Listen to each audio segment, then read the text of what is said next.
लेकिन यहूदियों से निकले हुई क्रिश्चियनिटी या फिर इस्लाम भी, और इसके बारे में थोड़ा विस्तार में बात करूंगा, यहाँ इतने नफरत का भाव क्यों दिखाई देता है? मैं सबकी बात नहीं कह रहा, लेकिन कुछ जो गुट हैं जो इस बात का दावा करते हैं कि हम इस्लाम या ईसाइयत की बात को आगे बढ़ा रहे हैं, उनमें इतनी नफरत क्यों है यहूदियों के प्रति?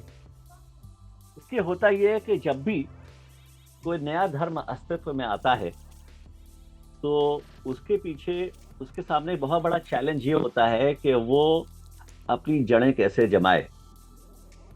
तो जो नया धर्म होता है वो पुराने धर्म के खराबियों और खामियों की तरफ इशारा करता है, और जो पुराने धर्म के जो अनुयायी होते हैं वो भी रेजिस्टेंस का भाव रखते हैं नए धर्म की उत्पत्ति की तरफ, और वो उसके खिलाफ बात करते हैं।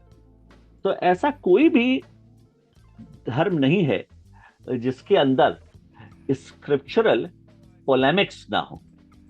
दूसरे धर्म या दूसरे धार्मिक संप्रदाय के विरुद्ध जो बातें होती हैं उनके लिए हम हिस्टोरियंस, हम इतिहासकार, अब स्कॉलर्स चाहे किसी फील्ड के हों, तो जिस टर्म का इस्तेमाल करते हैं वो है पोलेमिक्स। तो पोलेमिक्स हर धर्म में मौजूद हैं। इसी तरह से इस्लाम में भी मौजूद है, ईसाइयत में भी, और यहूदियत में भी है, और जो इंडिक रिलीजन्स हैं, हिंदुइज्म, बुद्धिज्म, जैनिज्म, उनमें भी हैं पोलेमिक्स। हर धर्म में दुनिया के पोलेमिक्स मौजूद हैं। तो जब ईसा मसीह एक यहूदी परिवार में पैदा हुए थे,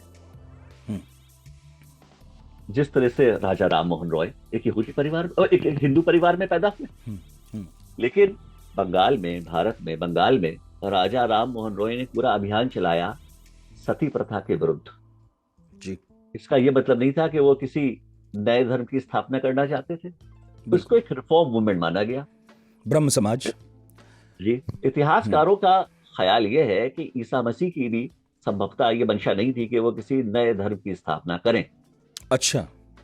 वो उस जमाने में उन्होंने यहूदी धर्म को जैसा पाया उसमें वो सुधार लाना चाहते थे, और उनकी जिंदगी में कभी भी उनके अनुयायी एक नए धार्मिक संप्रदाय के तौर पर रिकॉग्नाइज नहीं किए गए। सही बात। ईसाइयों को एक अलग धार्मिक संप्रदाय के तौर पर रिकॉग्नाइज किया जाना शुरू हुआ ईसा मसीह के मृत्यु के तकरीबन 150 साल के बाद।